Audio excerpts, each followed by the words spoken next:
Fjala sot. Administrator.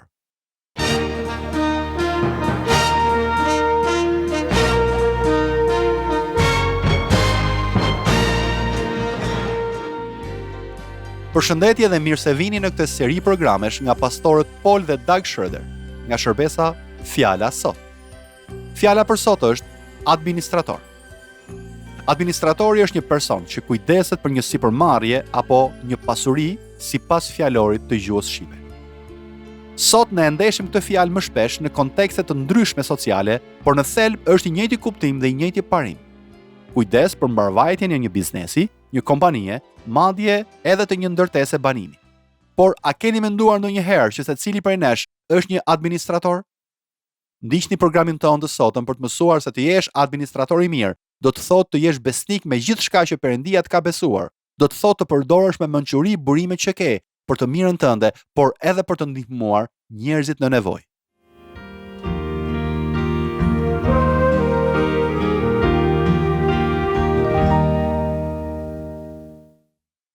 Në letrën e parë të Korintasve kapitulli 4, lexojmë një deklaratë për besnikërinë e Perëndisë dhe se ai na ka besuar ne disa gjëra. Tek e parë Korintasve 4 vargjet 1 dhe 2 thuhet: Kështu njeriu pra, le të na mbajë për shërbëtor të Krishtit dhe si administrator të mistereve të Perëndisë. E tjetra që kërkohet nga administratorët është që secili të gjendet besnik. Cilat janë këto mistere për cilat flitet në këtë tekst, në këtë pasazh? Dikur, plani i shpëtimit Perëndis ishte një mister. Ai ishte sekret, por tani nuk është më. Është zbuluar se plani i Perëndis ishte të ngrintet një mesi për botën nga populli jude, një shpëtimtar për gjithë njerëzit që quhej Jezus. Ky Jezus shkoi në kryq, vuajti dhe vdiq. Ai dha jetën e tij që kushdo që e vë besimin e tij tek ai, të mund të ketë jetë të përjetshme.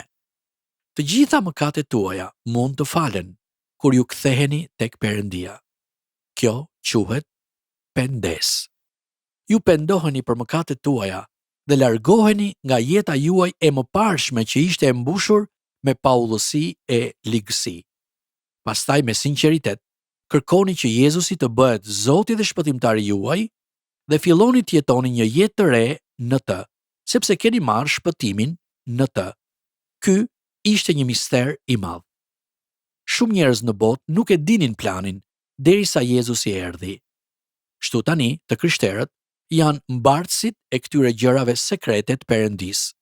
Dhe thelbi nuk është t'i mbajmë ato sekret, por t'i ndajmë me sa më shumë njerëz të mundemi. Duke patur këtë në mendje, shohim se këtu tek e parë Korintasve 4, 2 vargjet e para, bëhet një diskutim dhe thuhet që ata të cilëve u janë besuar disa gjëra, duhet të vërtetojnë se janë besnik, dhe unë dua që ne të mendojmë për një minutë, si besimtar në Jezusin, se si do të shfaqim ne besnikërinë tonë ndaj Perëndisë, se si duhet ta vërtetojmë besnikërinë tonë ndaj Tij. Ka mënyra të ndryshme se si mund ta bëjmë këtë. Njëra prej tyre është moraliteti personal. Siç e tham, kur ne vijmë në besimin në Jezusin, duhet të largohemi nga jeta mëkatare dhe duhet të dëshirojmë të bëjmë një jetë më të mirë për të, në shenjë falënderimi për atë që Jezusi ka bërë për ne. Disa të tjerë mendojnë se është shumë e rëndësishme të jenë prindër të perëndishëm, të apërcjellin besimin e tyre fëmijëve dhe të sigurohen që ata do të ecin me Zotin Jezus. Kjo është një nga gjërat më të rëndësishme për disa të krishterë. Disa të tjerë mendojnë se është shumë e rëndësishme ta shfaqim besnikërinë ndaj Perëndisë, duke studiuar fjalën e Tij dhe duke qenë student të mirë të saj, sepse ky është në të vërtetë kuptimi i fjalës dishepull. Ndjekësit e parë të Jezusit u quajtën dishepuj ose nxënës. Dhe kështu, një person që ndjen nevojën të lexojë, të mësojë dhe të flasë në njohurinë e Jezusit, po tregon intelektualisht besnikërinë ndaj Tij. Dhe pastaj ka njerëz që konsiderojnë me rëndësi të jashtëzakonshme ndarjen e dëshmisë së Jezusit, të qenit dëshmitar për Krishtin. Kjo gjë gjithashtu është pjesë e asaj që Jezusi pret që ne të bëjmë, kur thot tek Mateu 28: Shkoni dhe bëni dishepuj nga të gjitha kombet. Kështu, Këto janë disa mënyra të shkëlqyera për të treguar besnikërinë ndaj Zotit Jezus, por asnjëra prej tyre nuk duhet të përjashtohet. Të gjitha këto duhet të bëhen. Sidoqoftë sot, unë do të doja të flisja për një zonë tjetër, për një anë tjetër të besnikërisë ndaj Jezusit, dhe kjo është mënyra se si ne merremi me gjërat materiale që ai na ka dhënë. Çfarë po bëjmë ne me objektet me të cilat jemi bekuar? Çfarë po bëjmë ne me paratë që marrim? Kjo është një nga format më bazike të besnikërisë ndaj Perëndisë. Mënyra se si merremi me ato që ai na ka dhënë. Perëndia na jep gjërat për një qëllim, dhe ne duhet merremi me to me një mendje që thotë: unë nuk do të jem një njeri që shpërdoron. Nuk do të jem një njeri lakmitar dhe do t'i përdor ato gjëra me të cilat Perëndia më ka bekuar për t'i shërbyer mbretërisë së Jezusit. Me fjalë të tjera, ky është një lloj adhurimi përmes kuletës, le të themi. Ne nuk duhet t'i përdorim bekimet materiale dhe paratë tona vetëm për veten tonë, për t'u pasuruar më shumë vetë, për të patur rroba më të bukura, për të patur makinë më të mirë, por duhet t'i përdorim gjërat që Perëndia na ka dhënë për të fituar njerëz për shpëtimin në Krishtin. Pikërisht këtë bën një administrator apo shërbëtor. Ai i përdor shumë mirë gjërat që janë besuar. Le të mendojmë pak për këtë. Paratë sigurisht janë diçka e matshme. Ne mund ta zbulojmë shumë shpejt se si jemi me financat, nëse mbajmë shënime për ato që kemi dhe për ato që shpenzojmë, apo për përfitimet e një investimi që kemi bërë. Është e lehtë të shohim se sa seriozisht merremi me paratë. Një sekret që të gjithë krishterët në botë kanë mësuar nga fjala e Perëndisë është se paratë duhen përdorur me urtësi. Reklamat përpiqen që të na mashtrojnë e të na bëjnë të mendojmë se paratë janë për të shpenzuar dhe se sa më shumë shpenzoni, aq më shumë pushtet keni. Kjo është e gabuar. Pushteti i vërtet është kur fitoni më shumë para. Me fjalë të tjera, kur i përdorni interesat në favorin tuaj për të fituar më shumë. Por i krishteri duhet t'i rezistojë kësaj, sepse gjithçka na është dhënë nga Perëndia dhe ne duhet t'i menaxhojmë gjërat për Perëndin. Si rrjedhoj, synimi nuk është të fitojmë më shumë para për veten tonë, por t'i përdorim ato në një mënyrë që do të ndikojë tek njerëzit e tjerë dhe do t'i sjellë ata tek Krishti. Është shumë e lehtë të shohim nëse njerëzit janë rritur në mirënjohjen dhe në përgjegjësinë ndaj Jezusit me gjërat që ata kanë. Për shembull, oferta që bëhet për të adhuruar Zotin është një tregues shumë i qartë i asaj që një person mendon. Nëse dikush nuk i jep kurrë Perëndisë, ai ose ka besim të pakët ose nuk ka as pak besim. Shumë njerëz nuk mbajnë asnjë shënim për ato që po bëjnë me paratë e tyre, dhe unë do të sugjeroja që çdo i krishter duhet t'i kushtojë vëmendje mënyrës se si merret me gjërat materiale. Çfarë do të blej e çfarë nuk do të blej, dhe sa do të shpenzoj apo nuk do të shpenzoj. Për t'ju dhënë një ide se mund të vlerësoni se si po ja del një person, le të themi se ai ka $10 dhe i jep Perëndisë 10 cent, ose 1% të asaj shume.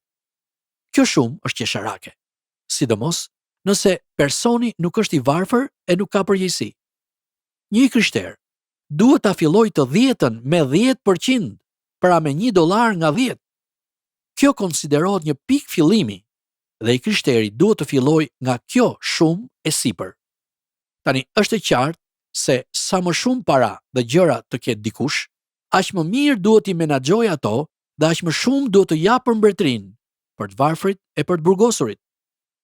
Nëse dikush ka një pasuri të madhe dhe jep 2 apo 3% të ardhurave të tij, atëherë ai nuk është një dhënës i mirë, do ndodyshoja tek besimi i tij.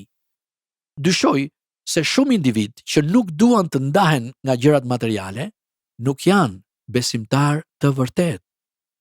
Nëse ju vërtet e njihni Jezu Krishtin, vërtet e kuptoni rëndësinë e sjelljes së njerëzve në shpëtim dhe mbështetjen e punës për mbretërinë në të gjithë botën, nuk mund të jeni një dhënës koprac. Ju duhet të jepni për të mbështetur mbretërinë. Nuk jeni një administrator i mirë nëse nuk jepni. Në vargun e parë, tek e parë Korintësve kapitulli 4 thuhet: njeriu pra le të na mbajë për shërbëtor të Krishtit dhe si administrator të mistereve të Perëndis. Ne folëm për gjërat sekrete, por ajo që nuk është sekret, është se Perëndia ju ka bekuar materialisht dhe ju po i menaxhoni ato gjëra. Kjo më kujton Jozefin, tek Zanafilla kapitulli 39. Më lejoni të lexoj një tekst, një pasazh këtu. Jozefi fitoi hir në sytë e atij, Potifarit, dhe hyri në shërbimin personal të Potifarit, që e emëroi krye administrator të shtëpisë së tij dhe i la në dorë gjithçka zotronte.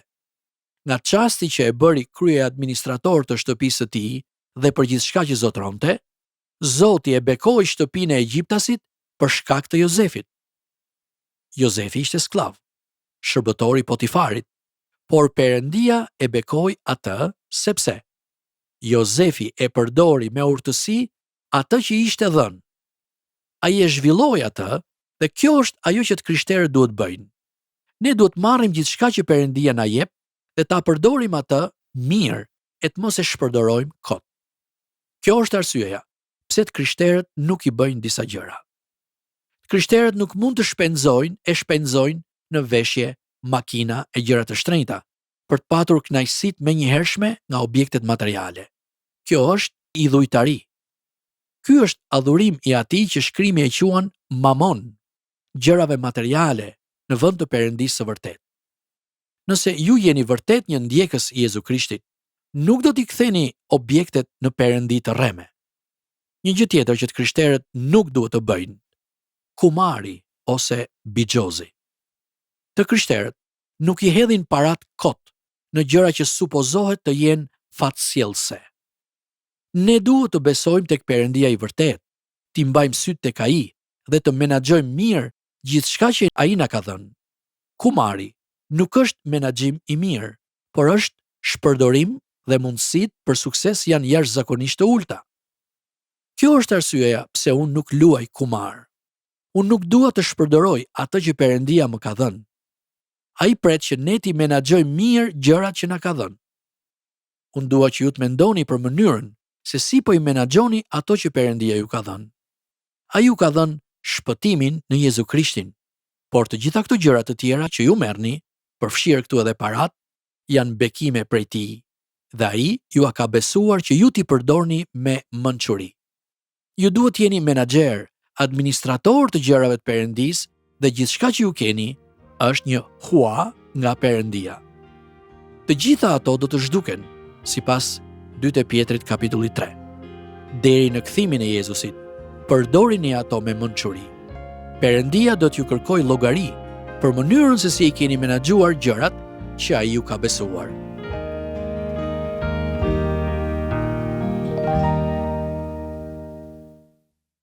Miq të programit ton, ne ju falenderojmë që na ndoqët dhe lutemi që përmes këtij programi ju të keni një këndvështrim më të qartë për gjërat që zotroni dhe të kuptoni se gjithçka që keni është një dhuratë nga Perëndia. Në Jezus Krishtin, ai ju jep çdo gjë që ju nevojitet dhe dëshiron që ju t'i përdorni dhuratat e tij me urtësi dhe mençuri. Për të mësuar më shumë për këtë, dhe nëse doni të mësoni më shumë për Jezusin, na shkruani në adresën tonë postare TWR Albania, kutia postare 130 Tiranë, ose në email twralbania@gmail.com. Këtë program mund ta dëgjoni në YouTube në kanalin TWR Albania, playlista Fjala Sot.